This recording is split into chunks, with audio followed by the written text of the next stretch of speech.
Hey, what's going on, everybody? Samuel Akem here, and I'm back with another one. I appreciate you guys for tapping into yet another Akem'S analysis. I got a great video for you guys today. I appreciate you guys for tapping in yet again. Make sure you guys hit that like. Make sure you guys hit the subscribe button. Make sure you guys leave me a comment down below. We are nearing 2,000 subscribers, about to hit 1,800 subscribers, so make sure you guys hit that subscribe button. 60 to 70% of you guys who are watching my channel are not subscribed to the channel, so please hit that subscribe button. It helps a lot. Make sure you guys hit a like on the video if you guys enjoy the content as well. I appreciate that. To start Akem'S analysis this week, I want to talk about the Great Falls Animal Shelter. They are putting on an online auction, which is live right now. I know this is dropping on Tuesday, but that auction is live right now, so I want you guys to go tap into that right now. Score amazing deals and help animals in need. Ski trips, hotel stays, concert tickets. Make sure you guys go tap into that. You guys can find that on the City of Great Falls Animal Shelter Facebook page, which is listed right here. Trying to show the full page. I can't because obviously my picture's in the way. Let me move my big head out of the way. But make sure you guys go tap into the Great Falls Animal Shelter auction. They're doing great things. They're trying to help animals in need. If you guys care about your dogs, your cats, your fur babies, make sure you guys go tap into the Great Falls Animal Shelter. Go do that right now. This is dropping on Tuesday. I believe the auction closes on the 22nd, if I'm not mistaken. I believe the last day for the auction is the 22nd.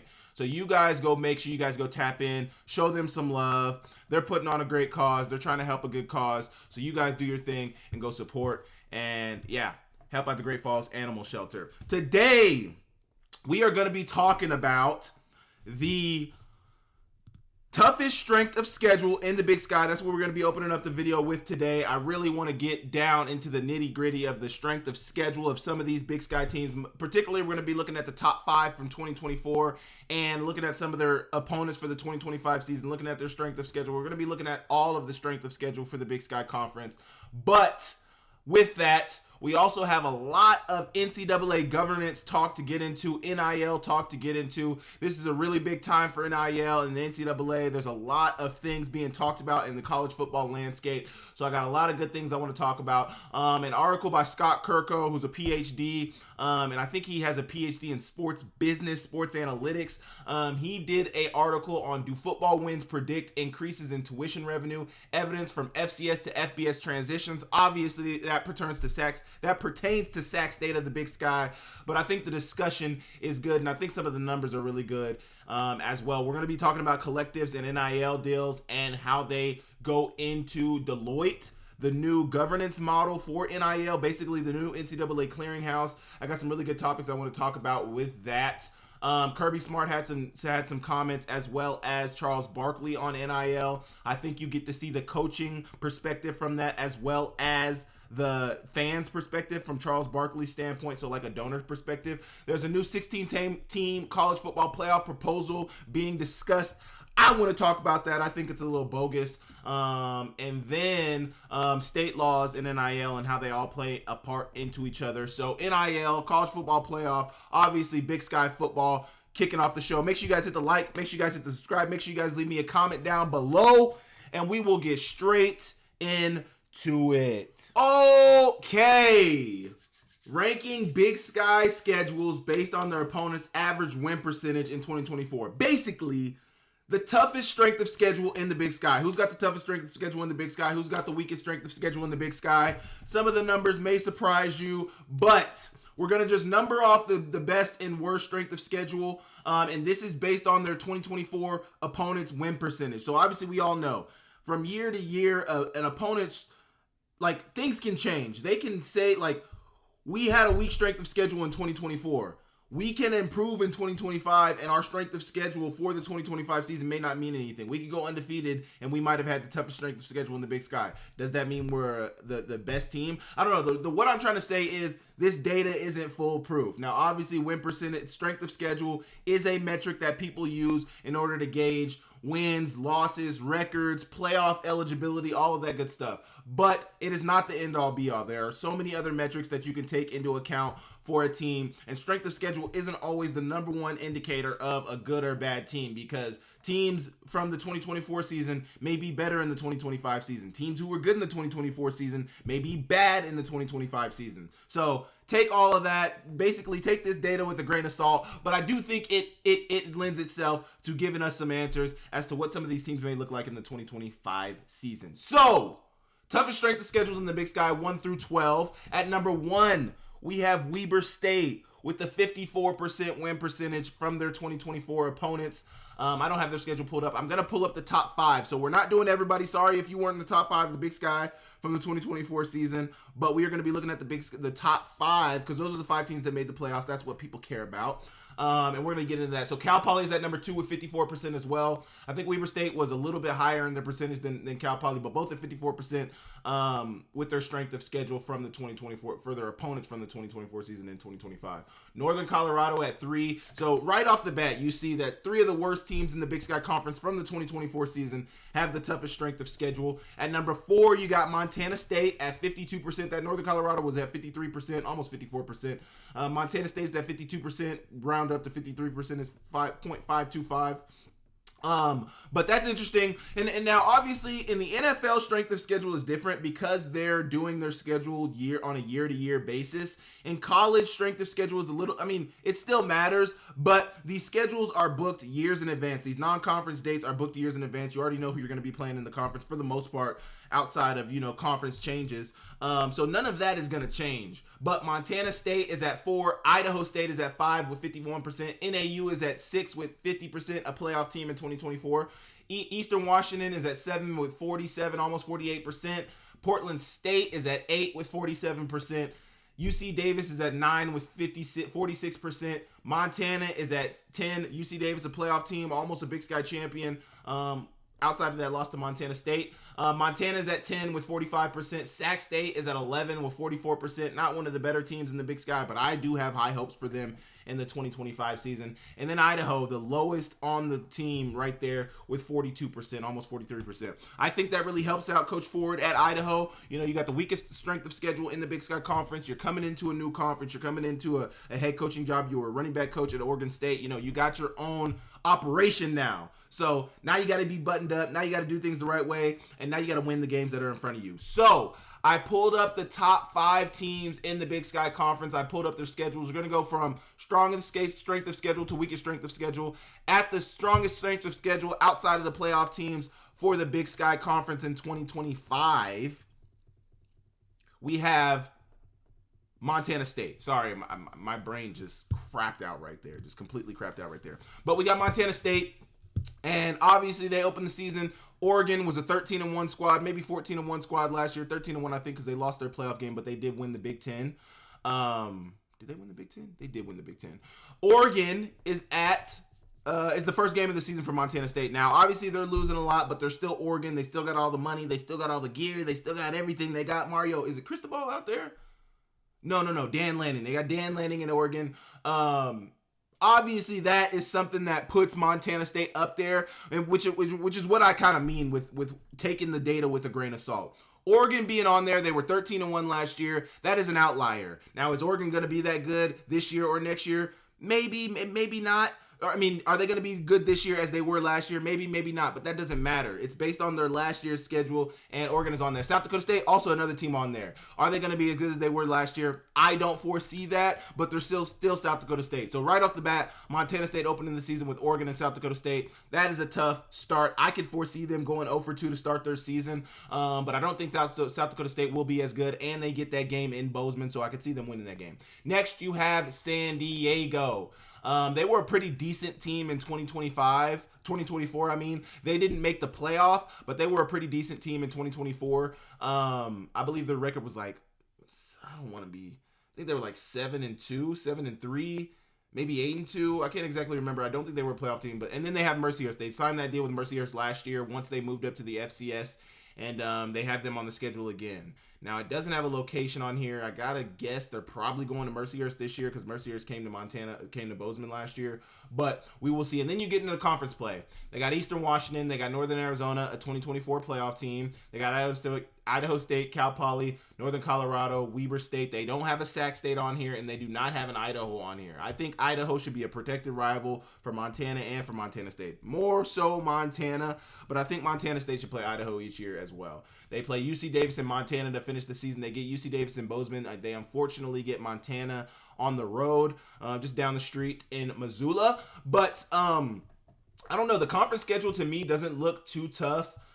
I mean, the hard dates I see for Montana State in conference play are potentially Eastern Washington. I think Northern Arizona will be a tough out. That's in Flagstaff in the elevation. And then they get UC Davis at home, but they have Montana on the road. So this is a pretty decent schedule. I mean, based on the strength of the schedule metric that we were looking at, I think it kind of checks out. You start the season with Oregon. That's all. I mean, probably going to be a loss. They could win that game. They beat New Mexico last year, so I do not want to doubt Montana State. You got South Dakota State. But then if you look at the conference schedule, San Diego, Mercyhurst, you get two easier teams to finish off the non-conference schedule to kind of get your confidence up. If you do end up losing those first two, you have two to kind of clean it up before you get into conference play. And then you start at Eastern Washington, which should be, I don't know. I mean, Eastern Washington's got good offense. I don't know about their defense. They did hang in there with Montana State for a minute last year in the 2024 season. So take that for what it's worth. But then you got NAU on the road. That's going to be a tough date, I think. Idaho State, pretty easy in Bozeman.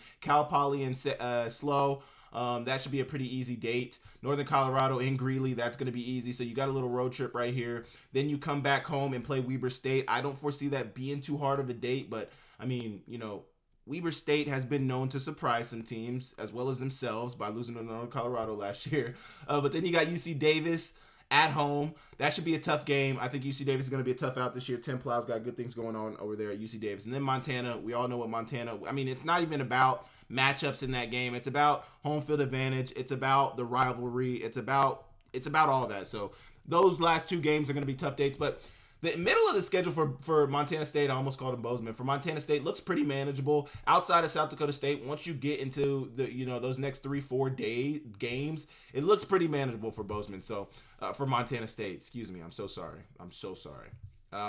Next on out of the playoff teams is NAU. So we're going to be looking at NAU's 2025 schedule. They were NAU was, just showed you guys what I was looking at my graph.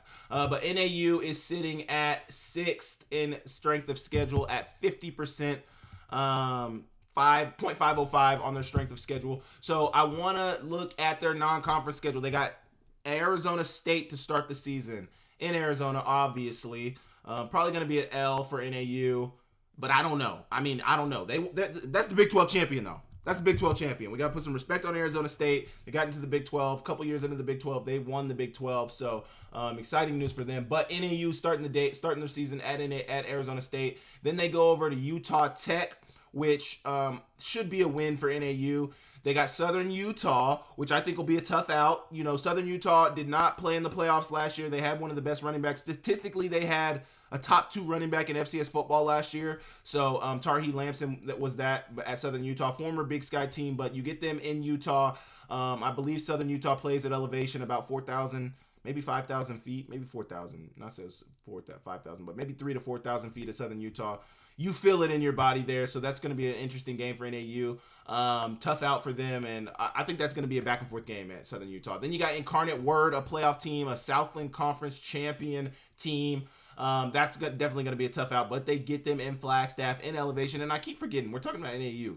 They also play in elevation, so Southern Utah shouldn't be a huge jump for them. But then you get into conference play. They got Portland State. They have Montana State in Flagstaff, so they get them at the elevation. Portland State should be an easy date. Their non-conference schedule for NAU looks pretty tough. Southern Utah is not an easy out. Incarnate Word is not an easy out, and Arizona State most definitely is not an easy out. So I could see Northern Arizona being a good team and being 2-2 or 1-3 coming out of their non-conference slate. Now, if they are 1-3, 2-2 coming out of their non-conference slate, does that mean they're a good team? I don't know. Probably not. So they get Montana State, then they get UC Davis in Davis, so another road game. That's going to be a tough game. They get Idaho State on the road, so a little road trip right here. They get Idaho at home. That's going to be a tough game. Northern Colorado at home. They get 3-game home stretch. They get Cal Poly at home, and then they finish their season on the road at Weber State. I mean, the middle of their schedule is the tough part. The beginning of the schedule for Northern Arizona is where it's tough. Incarnate Word is one of the ones lending itself to their strength of schedule. Arizona State is also one of the ones lending itself to the strength of schedule. I think Incarnate Word was 11-2. I think Arizona State was maybe 12-2, 12-3. So really, two really good teams, two conference champions, the Big 12 champion and the Southland champion, as well as the Big Sky champion on their schedule. So this is definitely a tough schedule. They have 1, 2, 3, 4 playoff teams on their schedule. 1, 2, 3, 4 playoff teams on their schedule. So I mean, 4 playoff teams on a schedule is a tough out. That's NAU for you. That's NAU. So now I want to look at who's next on our list. We got UC Davis at 9. So we got the UC Davis schedule pulled up right here. UC Davis. Who do we have? Mercer, who was a seeded team with those new 16 seeds, but I think they were a top 8 seed actually. I think they were 7 or 8. I can't exactly remember what Mercer was last year. We're not going to look it up. But Mercer definitely was a seeded team. They were a good team. More defensively good. Offensively, they weren't the strongest once they got into the playoffs, but their defense was able to keep teams to low scoring totals. I think they played Rhode Island in the second round of the FCS playoffs, and I think they held them to 10 points. I think that game ended up being 17-10. Somebody can correct me in the comments if I'm wrong. Then they go to Utah Tech. Should be a win for UC Davis. I think that Mercer game, that's going to be a good game, and they get that game on the road. That's a tough start for the season. Definitely something lending it to its strength, to their strength of schedule, but they were 9th in strength of schedule, so they don't have the toughest strength of schedule. They actually have one of the weaker strength of schedules, but they get a playoff team to start their season. Washington, an FBS school. Now, how strong is Washington? I don't know. We will see. I don't think their record, I think they were closer to 500 in 2024, but Washington is an FBS team, and they get that game in Seattle. So there's that. Then you get Southern Utah to finish the non-conference schedule. That's a game that UC Davis almost lost last year, but the Southern Utah quarterback ended up throwing an interception late, and UC Davis was able to clutch up and get the win. But that's how they round out their non-conference schedule with Southern Utah, a better squad. I think that's going to be a tough out for them, but they get that game at home. So it should be pretty manageable for UC Davis. Then we get into conference play. Weber State, they get them at home. You go to Cal Poly, they get them in California, but they're going to slow. Then you got NAU, a playoff team from 2024, Northern Colorado, Idaho State. I mean, just looking at their first 5 conference games, Idaho State, Northern Colorado, those are wins. Northern Arizona is going to be a tough out. I think they could lose that game. Not saying they will. They could. That's a tough game. Northern Arizona has been on the up and up in the Big Sky, I believe. Weber State and Cal Poly, those should be wins in my opinion. You got Idaho. Now, this is where it's going to get tough for UC Davis. The finish of the season is tough, and I think this can kind of be a little misleading because obviously these are playoff teams. Northern Arizona is a playoff team. They have no non-conference playoff. Well, they do actually have another playoff team. So even a UC Davis has 4 playoff teams on their schedule. I think that's just the nature of the beast when you're playing in the Big Sky Conference. There was 5 playoff teams: NAU, Idaho, Montana State, and UC Davis. 5 playoff teams. I did 6 fingers. 5 playoff teams in the Big Sky Conference. So virtually everybody's going to play 2 to 3 playoff teams on their schedule. It's going to be hard to miss those playoff teams. But UC Davis's finish to the season looks very tough. You got Idaho. You got Montana State. You get both of those on the road. So you're going on a road trip for both of those at Idaho and Montana State. And then you have Sacramento State. Now, Sacramento State was not good last year. I believe they were 3-9 last year. One of the worst teams in the Big Sky Conference. They had a total overhaul. They bring Brandon Marion in from UNLV with that go-go offense. I think the defense is the question for Sac State. Offense has never really been a problem for Sac State, at least in the last 5 to 10 years. Offense hasn't been the big problem. It's really been stopping people on the defensive end that Sacramento State has struggled with at least the last two seasons, I would say. How will they look this year? Obviously, that's a rival game. They get that game at home. So UC Davis has a tough finish to the season. Interesting to see what they will do with that. Next, I'm on the wrong screen. Next, we have Montana at 10 in strength of schedule. Once again, I'm on the wrong screen. So we're going to look at Montana's 2025 schedule. It's so funny. Everybody else is on Sidearm. No, everybody else is on Presto. And no, they're on Sidearm too. Montana's Sidearm website just looks different than everybody else's. Anyway, Montana's non-conference schedule. So Montana's non-conference schedule is very interesting because they threw one in the middle of the season. They start their 3rd game of the season. They don't have an early bye, but I don't think they play week 0. I think Montana starts the season September 6th. I gotta believe week 1 is probably the last week of August, if I'm not mistaken. Somebody can correct me if I'm wrong. That might be week 0. But they open the season with Central Washington on September 6th. I know fans later on in the season, that's going to get a lot of talk from Montana State fans. It's going to get a lot of talk from fans in the MVFC, fans across the FCS landscape due to playoff positioning. If Montana is a playoff team, that Central Washington game, and depending on how much or how least they beat them by. That's going to be a discussion. North Dakota, who they lost to, they get them in Missoula this year. And this is interesting for Montana. So Montana's schedule, let me tell you this right now. I'm looking at it. Oh, I forgot. Montana has 8 home games this year. The first 6 games of the season for Montana. Hear me straight. The first 6 games of the season for Montana are in Missoula. Montana, the University of Montana football team does not even leave Missoula. If I'm seeing this correctly.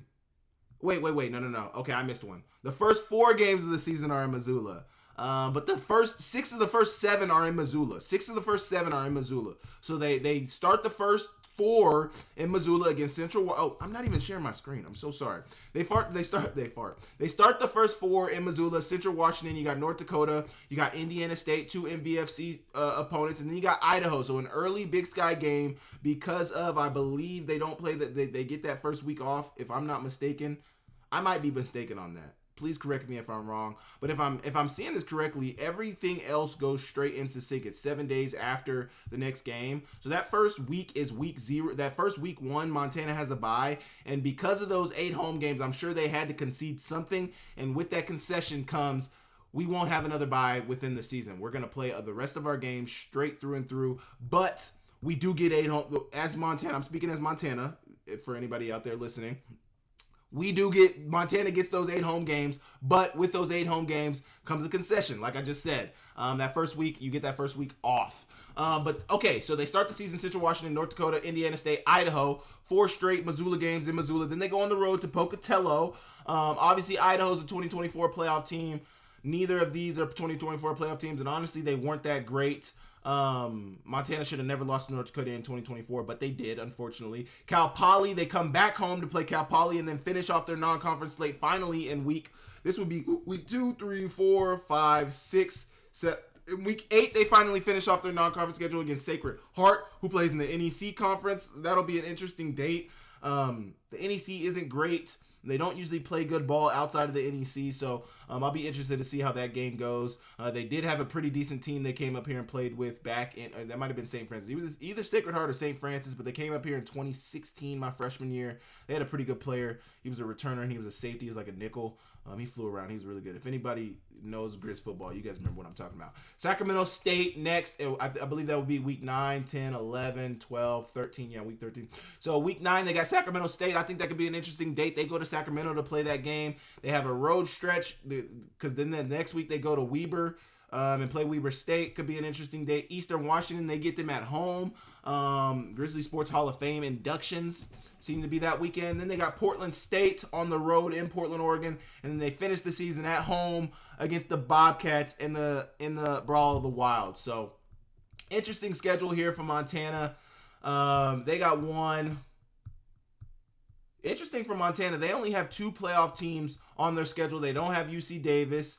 They don't have NAU this year. So a pretty manageable schedule for Montana. I mean, Montana could really go. I mean, obviously it all depends on what Montana's team looks like this year, but they could be out of non-conference schedule 3-0, 4-0. They could go 4-0 in non-conference schedule. They should go 4-0 in non-conference schedule. If you look at what these teams were last year, if you look at Central Washington, if you look at Sacred Heart, I mean, Montana should be undefeated in non-conference play. And then their conference schedule, they got Idaho. That's going to be a tough date early on in the season, for sure. But they get that game in Missoula, so that's where the saving grace is at. They go to Idaho State. That should be a win. They go to Cal Poly, or they go to Idaho State. Cal Poly comes to Missoula. They should win that. Sacramento State could be a tough date. We will see what Sacramento State looks like this year, but I think they're going to be a tough out for any team. I don't know how the team will mesh, but I have high hopes for Sacramento State. Weber State, that should be a win. They get that in Ogden, but you always know what happens with Weber State. For some reason, it seems to be a tough out for Montana sometimes. Eastern Washington at home, that should be a win,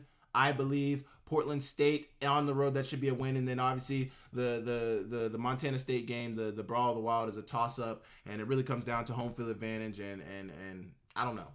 Home field advantage has controlled it since 2019, but we will see if that is something that's going to change this year. So that's Montana's schedule. I think it looks pretty manageable for them, but I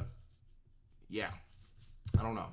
Next, and last playoff team we're going to look at is Idaho. We're going to look at Idaho's 2025 schedule.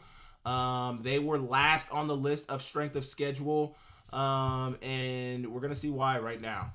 Actually, I don't 100% know exactly why. Washington State was near 500, I think. St. Thomas, I think, was over 500, but they play in the Pioneer Conference. San Jose State, I think, was above 500, but they weren't great. But then you look at their conference schedule. They got a bad Sacramento State. They got a bad Idaho. They got a good UC Davis in Northern Arizona, but Portland State, Eastern Washington, and Northern Colorado were not good. Montana was, I believe, 9-3 last year. So, 9-3. No, they would have been 10-3, I think. I think Montana was 10-3 or 10-4. I can't remember. They played 12 regular season games. I think they were 8-4 coming out of regular season. So that would have made them 9-5. Sheesh. My goodness. But they start the season with Washington State. I believe they're telling us that game is on the CW. I didn't even know the CW played football, picked up football, sold football, whatever you want to call it. They get St. Thomas out of the Pioneer. I believe they're an up-and-coming team in the Pioneer League. Now, obviously, they haven't got over that hump, but I believe St. Thomas is a good football team. They just play in a tough conference. It's tough to recruit in a conference where you don't give out athletic scholarships. That's tough. Utah Tech, that should be a win for Idaho. Then you get San Jose State on the road, obviously in San Jose, California. Going to be a tough out, but depending on how good Idaho is, they have been, last year they beat Wyoming. The year before that, they beat Nevada. So, they have shown the propensity to beat FBS opponents. So don't say that's going to be an L for Idaho. But decent non-conference schedule, I would say, for Idaho. I think at the very least they should be 2-2 coming out of their non-conference schedule. I think at the very best they're going to be 3-1 coming out of their non-conference schedule. But they could shock the world and be 4-0. Who knows? Montana, they open up Big Sky play with Montana, but obviously they're playing that week 1 date, August 30th. So they then have Montana in their week 5. They start Big Sky play. Then you got Northern Colorado. That should be a win. Eastern Washington on the road. We will see about that. I don't know what to expect from Eastern Washington, but that should be a win for Idaho, I would say. Portland State should be a win. They get them at home. They go on the road to go to Northern Arizona in the elevation. That's going to be a tough out for Idaho. I think that's going to be a tough out for Idaho. Northern Arizona's got some good pieces. That's going to be a tough out. Then they got UC Davis at home. Another tough out. Now, UC Davis, how do they retool up? Who's their quarterback? Who's their running back? Who's their receiver? They lost a lot of pieces at UC Davis. I think they lost some linemen as well. So it'll be interesting to see what UC Davis is going to be. I don't want to 100% assume that they're going to be a great team, but they are UC Davis. So take that for what it's worth. Next, you got Sacramento State, who I think is going to be a tough out as well. I've said that throughout this whole video. And then you got Idaho State to finish it off. So pretty tough conference schedule for Idaho. They got UC Davis, who was a playoff team, Northern Arizona, who's a playoff team, Montana, who was a playoff team.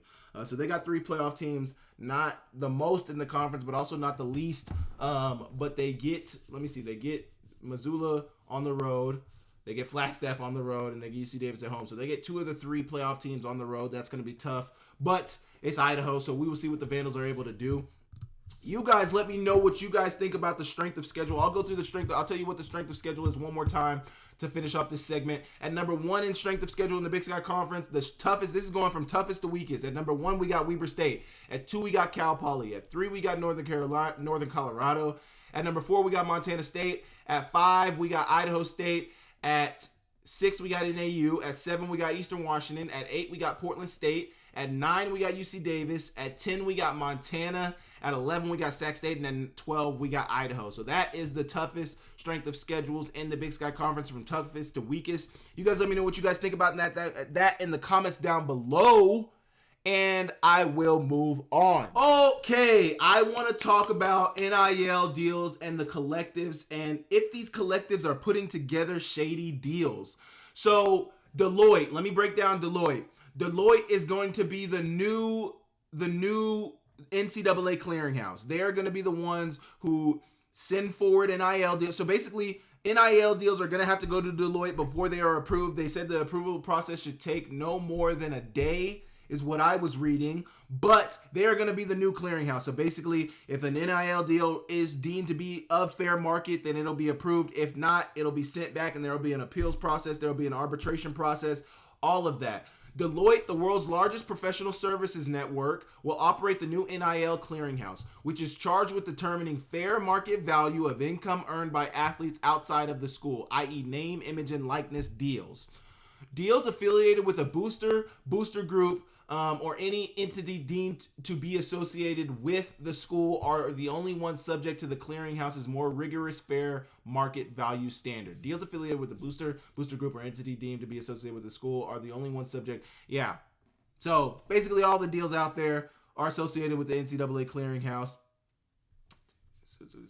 So basically outside NIL deals, fair market value standard. This says deals affiliated with a booster group, or entity deemed to be associated with the school. So basically, if the company comes straight to the athlete, I don't think those are underneath the NIL clearinghouse, based on what I'm reading, underneath the NCAA clearinghouse. But if a deal comes through a school, a booster collective, or a booster member, somebody who is a booster, which basically they're putting that in there because a booster is anybody who gives money. And now this is an NCAA rule. Now with the new governance, does this rule still apply? But basically historically what a booster has been anybody who has given any money to a university, paid it. So if you bought a ticket, if you bought a hot dog, if you bought a shirt, you are considered an athletics booster. So basically you can be a company, and if as a company you have donated money to that school before, you are considered a booster. So basically they're trying to make sure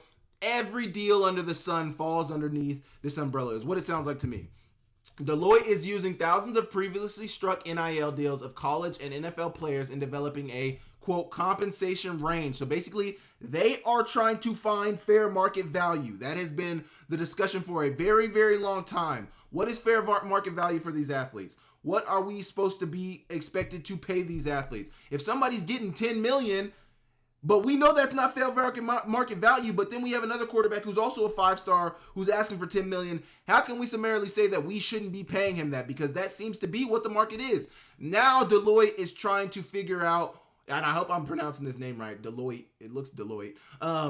Now they're trying to find out what that compensation range, what that fair market value is, to determine if deals are authentic. Deloitte is expected to approve or disapprove deals in as little as 1 day, and in a plan under discussion, athletes can resubmit rejected deals at least once without alterations suggested by the clearinghouse. So for example, if Deloitte deems a submitted $100,000 deal between an athlete and a third party to actually be valued at $50,000, the player can alter that deal to align with the clearinghouse's suggested fair market value.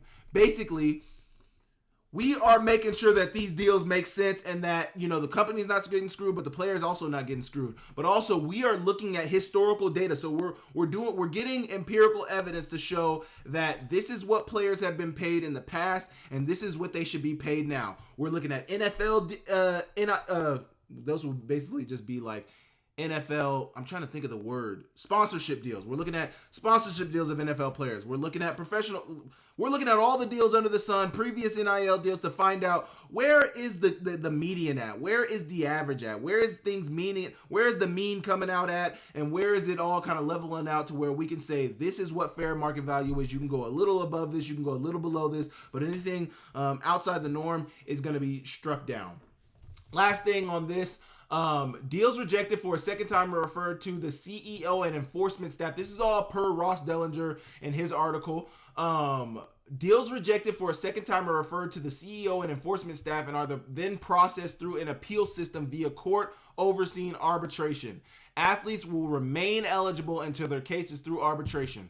Arbitration rulings are expected within 45 days according to the settlement. So that was another thing that I was reading, was that people are so tired of the NCAA's long arbitration process. Basically, when they deem that they're going to go through a situation and investigate, it takes months, sometimes years for them to get to a decision. We want things to be fast, speedy trial. We deserve a speedy and fair and speedy trial, and that is what the new clearinghouse, some of this new governance model is trying to get into.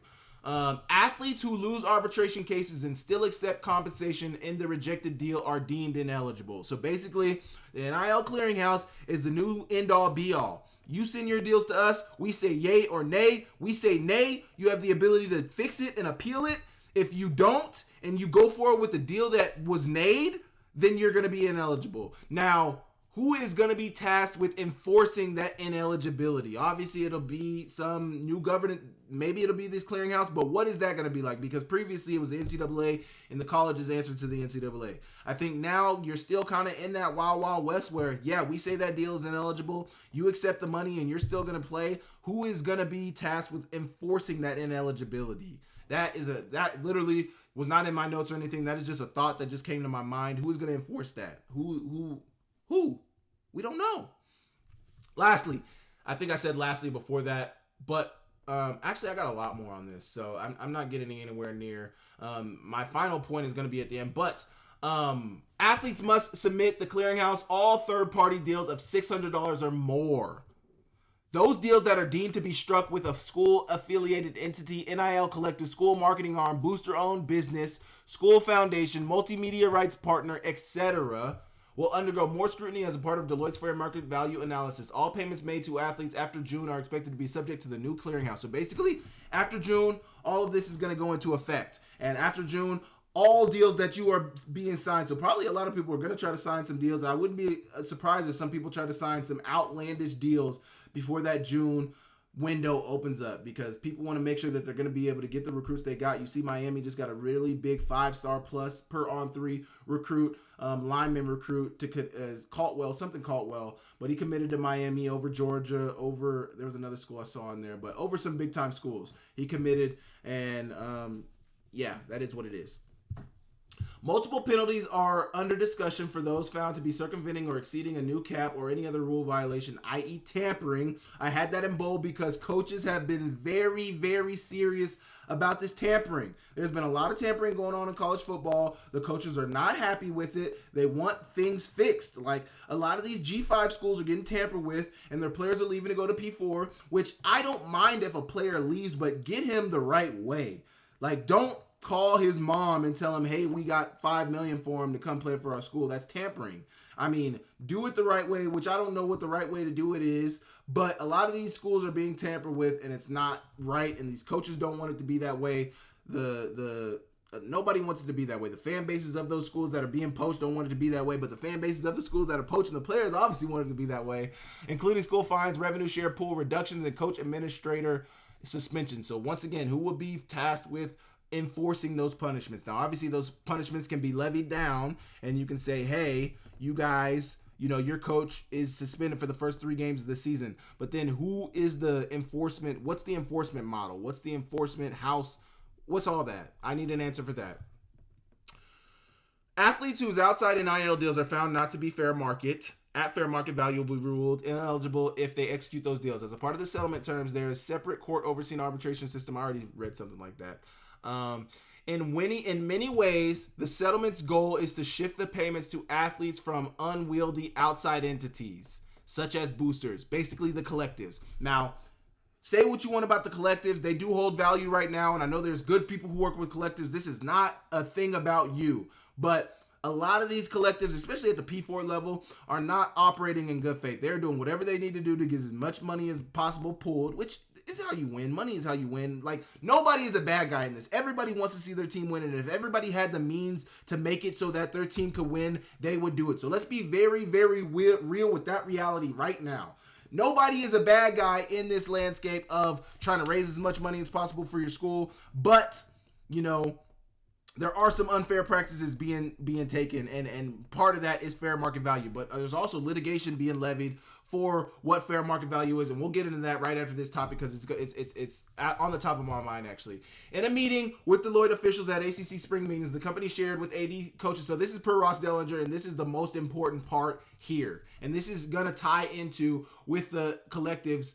Actually, let me finish that. In many ways, the settlement's goal is to shift payments to athletes from unwieldy outside entities, such as boosters, to the schools themselves, permitting universities to all share the same amount of pool money with athletes on an annual basis. The pool's cap, 22% of an average of certain power conference school revenues, will apply to all schools and will fluctuate based on built-in escalators and school revenue increases. So basically, just like the NFL model, kind of, as the revenue of the NFL and the media rights deals and the players and all that stuff, as that increases, you guys' pool of what you guys can get, the rev share will increase. The same thing that's going on in college football. as schools make more money, as the revenue numbers increase, the rev share percentage will increase. Or maybe not the percentage, but the money of revenue being had will maybe they'll have to increase. I don't know. Who knows? But basically, it's a similar model to the NFL. But this is the biggest point right here. In a meeting with Deloitte officials, this is per Ross Dellinger, in a meeting with Deloitte officials at ACC spring meetings, and company shared with AD coaches interesting figures on the NIL Clearinghouse, 70% of past deals from booster collectives would have been denied. Now, this is what we are talking about. 90% of deals from public companies would have been approved. So basically, these companies are operating in more good faith than the collectives. The collectives are supposed to be operating in the best interest of the players, but obviously it goes back to the point I just made prior to reading all of this, prior to reading these last points. The collectives don't give a damn. Excuse my language. The collectives do not give a damn.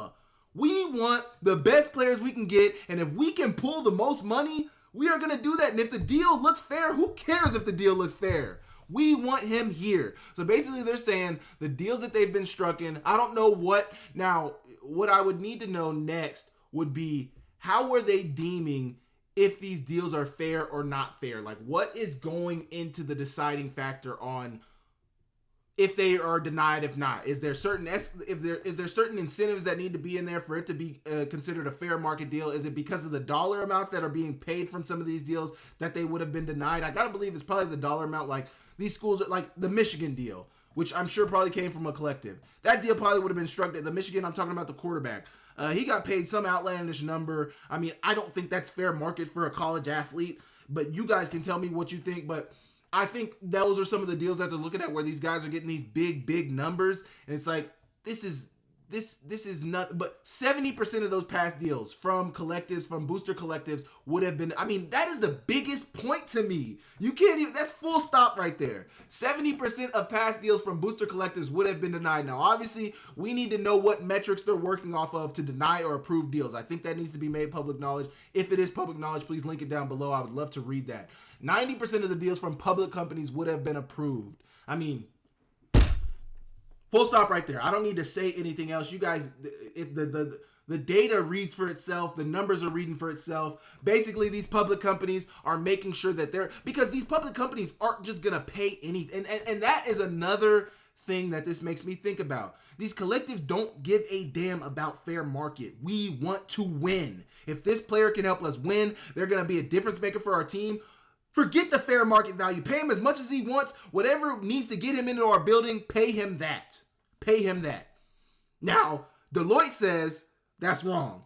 But the collectives, they don't care what's right or wrong. We want to win. A collective is a collective of people who care about that university. They don't care about the rest of college football. Now, these public companies, we care about our P&L. We care about our profit and loss. We care about, are we in the red? Are we in the green? We care about, is this actually going to be it? Now, maybe these public companies don't 100% care about the ROI, because with a lot of these athletes, even though they're known in the college space, they're not known nationally. Maybe they're known regionally, but that is more so what a public company. But also, these public companies can't just unless they're, Amazon, Google, Facebook, whatever those companies. Obviously, those companies can pay big money. Gatorade, Nike, like all the biggest brands can pay big money. But most of the public companies they're talking about probably are not those big brands.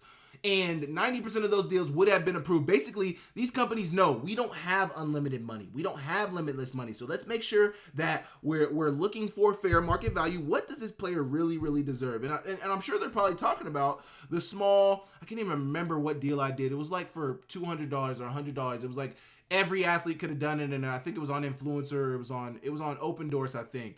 I can't remember the company. It's like a snacks company that delivers snacks to your house.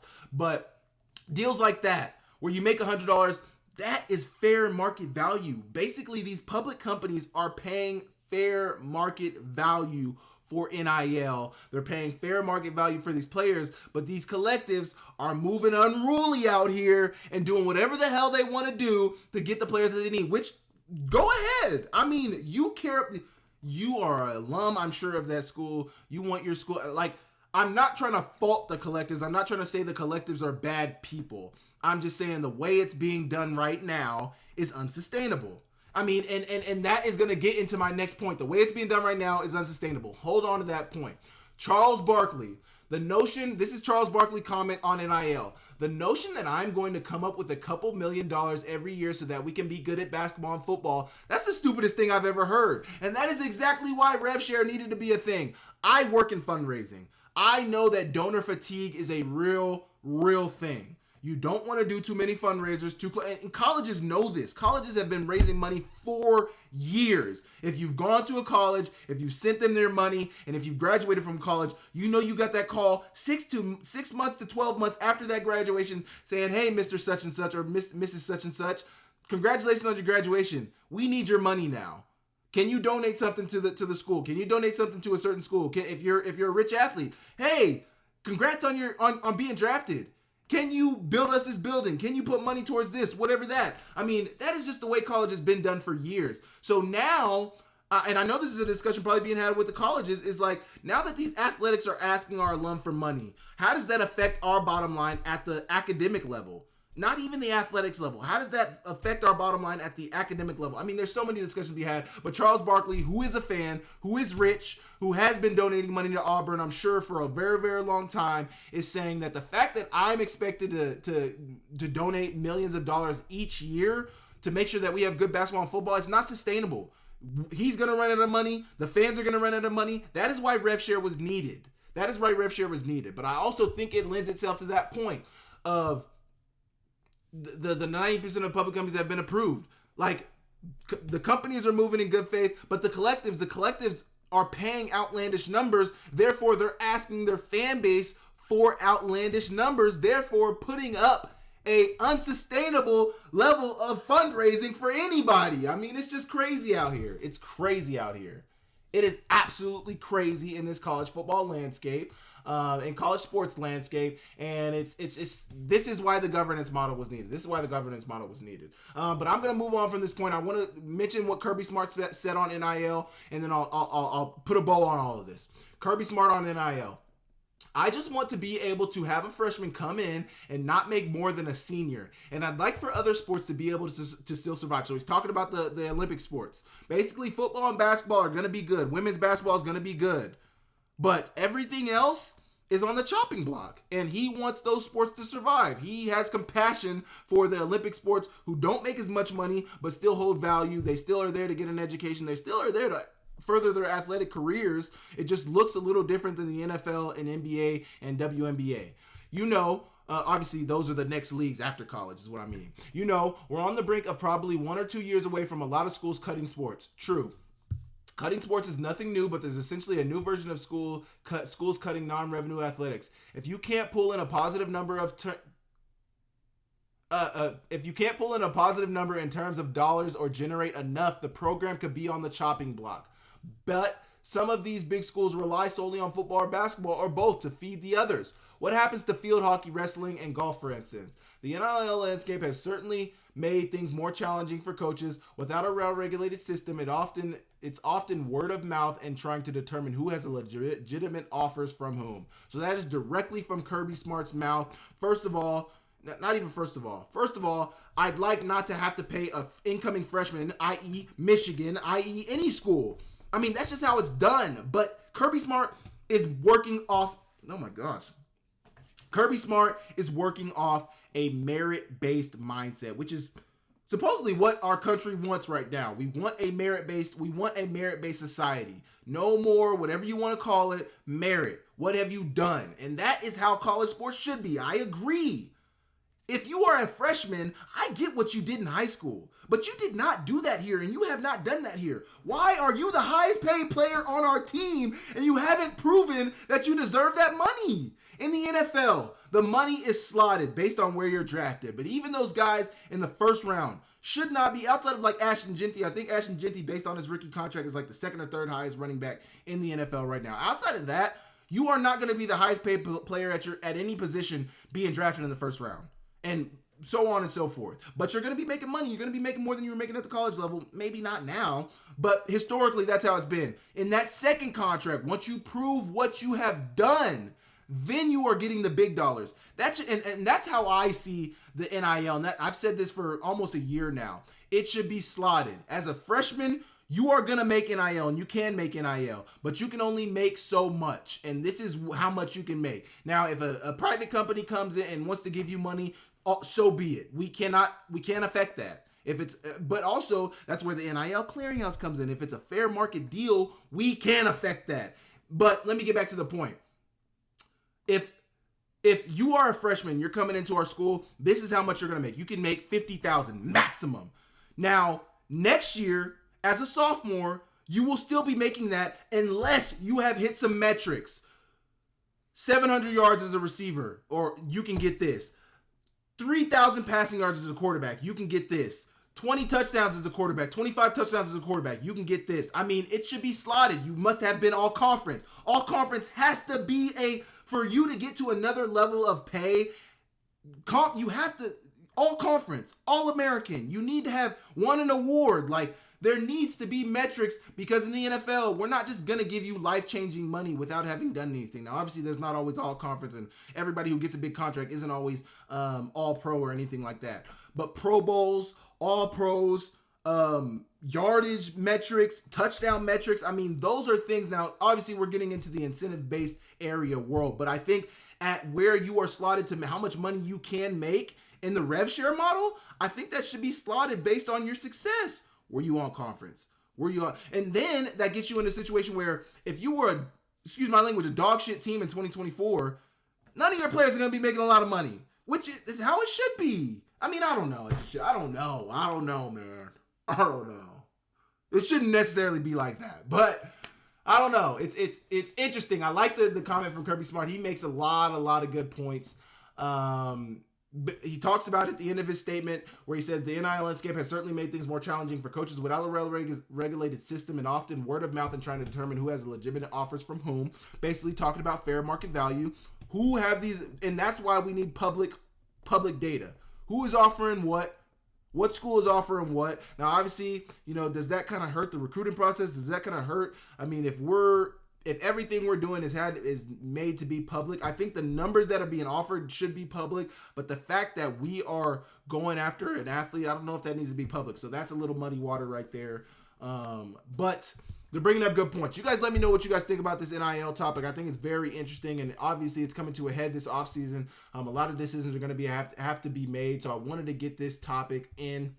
And I'm honestly 50 minutes in, and I've only talked about two things. So I'm going to finish it off with one more topic, and then we'll get into a lot of it next week. But you guys let me know what you guys think about that down below, and I will move on. Okay, I want to finish my video off with this because I really wanted to talk about this, and I think it's kind of bogus. So once again, Ross Dellinger, really good reporter for Yahoo, is reporting on a 16-team college football playoff bracket, and it's gaining support in the Big Ten and SEC. Obviously, it's gaining support in the Big Ten and SEC. I mean, obviously, I'm sure a lot of the other conferences want a 16-team playoff to get an opportunity to get their players in. But, man, okay. So first off, the bids in this proposed 16-team playoff, that is being proposed by the Big Ten and SEC. Obviously, this is what the bids would look like. Four SEC automatic qualifiers. 4 Big Ten automatic qualifiers. Full stop right there. Half of the conference bracket is going to be SEC Big Ten. I mean, that is bogus. What are we talking about? 2 ACC teams, 2 Big 12 teams, 1 Group of 6 team, and 3 at-larges. Let me lay this out for you right now. 8 SEC and Big Ten teams, 3 at-larges. Who's to say those 3 at-larges can't be SEC and Big Ten? 11 SEC and Big Ten teams in the bracket. That could work out to be 70% of the bracket. 11 out of the 16 teams could be SEC or Big Ten. And we know there's been years when the SEC and Big Ten could rightfully have gotten 8 to 10 teams in a 16-team bracket. And they would have justified it as well. Oh, well, we're playing in the SEC. We're playing in the Big Ten. We're playing such and such and such. Man, I mean, this is bogus. I mean, 1 Group of 6, you go up 4 teams and you only have 1 Group of 6. I think you should at least get 2 Group of 6. I don't know. Can you justify having 2 Group of 6 auto bids? Auto bids. Can you justify have automatic qualifying bids? I don't know. But having 2 ACC, 2 Big 12, I mean, when you think about how good some of these conferences are, I think it's bogus, but it doesn't like. I think you should drop one from the Big Ten. I think they all should get 3. 3 times 4 is 12. That leaves 4. You can get 2 G6s and then 2 at-larges. So 3 Big Ten, 3 SEC, 3 ACC, 3 Big 12. But not everybody. I mean, are there always 3 Big 12 teams that deserve to get in the playoff? Are there always 3 ACC teams that deserve to get in the playoff? I can't say that. I have to level with the Big Ten and the SEC on this point. There are most likely always 4 SEC teams that you could justify getting into the playoff, justifiably with an what am I trying to say? Automatic qualifying bid. There are 4 you could justify putting, because you could have justified putting Ole Miss in this year. You could have justified putting in South Carolina this year. I mean, I see where they're coming from. I definitely see where they're coming from. But I think it's unfair for the G6s for sure. It's unfair for the ACC and Big 12 because there are good years in the Big 12 and ACC. This year wasn't that. It hasn't been that for as lately. Definitely with the ACC. I think if you add now with the at-larges, one thing to consider is Notre Dame. Notre Dame is an independent. They play a heavy ACC schedule, but Notre Dame is considered an independent. Notre Dame would have to be one of those at-larges. They don't get an automatic bid. They're not playing a conference championship. They're not going to get an automatic bid. But there are some points to be had. This is per Pete Thamel. I would say that 16 is becoming more preferred. A source told Thamel it seemed like 16 may be the preferred number, but there's no format decision. I think 16 is really the format too. That's the previous FCS format before they went to 24. I think 16 is that sweet spot. This is a lot of football, but I really think 24 is the sweet spot for FBS football. There's the same amount of teams in the FCS as our FBS, about 130 teams in each subdivision. I think that 2014 playoff is a perfect number for the FCS. I think that is eventually where the college football playoff is going to get. You're going to play the home games up until the semifinals. Or home games, they should play home. At the college football playoff level, they probably play home games to the semifinals. They value those neutral sites. At the FCS level, I believe they really value the home crowd. They really value, which it would look better at the college football playoff level because all those stadiums would be full. At the FCS level, at sometimes, even the national champion South Dakota State can't sell out their stadium all the time, and that is not a shot at South Dakota State. That is just a fact of the matter. They aren't always able to fill up the stands. It looks ugly on TV. At the college football playoff level, that would not be a problem. I would love to see them do a 2014, but I think 16. That's besides the point. I think a 16-team playoff is really where things need to land on. Automatic qualifiers receive pushback from the Big 12 Commissioner Brett Yormark. As it relates to AQs, and I've been on the record saying this, I don't want an artificial championship. I want people to earn their way in. I don't want it to be predetermined. He is talking about the Big 10 and SEC. I don't want you to automatically get in because you were fourth in the fourth in the Big 10 or fourth in the SEC, and now you're going to get into the playoff without having to win a championship. That's why I think 12 still kind of is a good landing spot because you still value conference champions. I think it's the top 4 conference champions, I think, get seeds in the 18 playoff right now. Or it's 12 team playoff. The top 4 get the seeds. And then the rest are going to be playing at home sites for the first round. But I think that still holds value, or the rest of the 8. The first 4, the top 4 conference champions get a bye, and the other 8 are in the first round playing at home dates. I think he's 100% right, and this is another reason why this proposal is bogus. You are going to put a subpar, above average, a little bit more than above average Big 10 or SEC team in there because they're in the top 4. Not because they beat anybody significant. They could have lost to all the other 3 top teams in the SEC or Big 10, but yet they're still going to get into the playoff, not having proven to be better than any good football team in the country, but they're going to get in the playoff. I level with him right now. I level with him there. The Big 10 and SEC could have playing games, 3rd and 6th and 4th and 5th versus each other to get those. What would that be? 4th and 5th spots, or 3rd and 4th spots? Yeah, 3rd and 4th spots. Either way, this is exciting.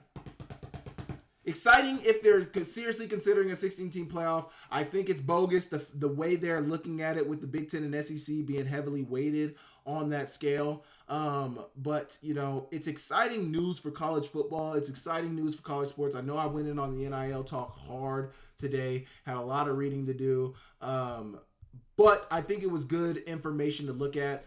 You guys let me know what you guys think about the NIL. What do you guys think about the 16-team playoff proposal? Do you guys think it is a good proposal for college football? Or do you guys think it's a bogus proposal? I think it's a little bogus. I think it needs some tweaking. I think 3 for each of the 4 Power 4 conferences is good. That puts you at 12. I think you then give 2 to the G5, G6s. That leaves you with 14 teams. And then you have 2 at-larges. So that leaves 1 for Notre Dame. That leaves 1 for some independents or whatever you want to do with those at-larges. If you want to put more SEC and Big Ten in there, you can do that. But I think 3. It should be 3. Why not 3? I mean, I know it's not necessarily 100% even, but it's just so hard because there are rarely 3 ACC and 3 Big 12 teams who are justifiably into the playoffs.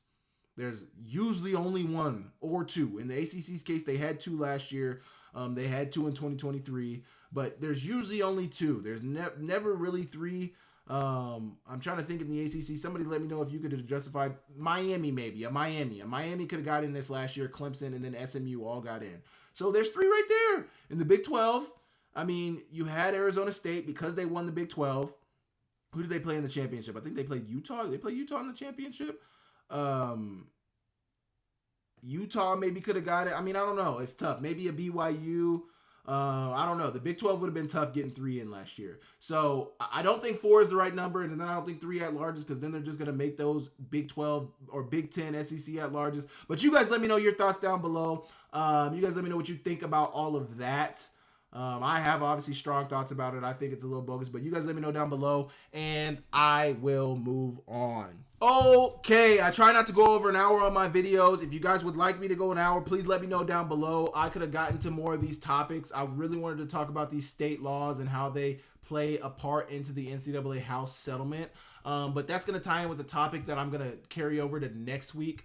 And we'll get into that. We'll get into a little bit more NIL talk next week. But thank you guys for tuning into another Akem'S analysis. Make sure you guys hit the like button. Make sure you guys hit the subscribe button. Make sure you guys leave me a comment down below. I appreciate you guys so much for tapping into my channel. I want to say once again at the end of this video, I want to talk about the Great Falls Animal Shelter online auction ending on the 22nd of this week. Make sure you guys go tune into that. They are doing really, really good work in Great Falls. Make sure you guys go tap in. Make sure you guys go show them some love. Make sure you guys go do that for them. Go give them some love. The Great Falls Animal Shelter is doing really good work. Go help them out. Go help them out. But I appreciate you guys for tapping into the channel. 60 to 70% of you guys are not subscribed to the channel. Please subscribe to the channel right now. I thank you guys for tapping into my content. It means a bunch to me. Share the video. Tell a friend to come support Sammy. We're growing. We're only getting better. Football season is fast approaching. I cannot wait. I thank you guys so much for tapping in. I will catch you guys next time. See you later.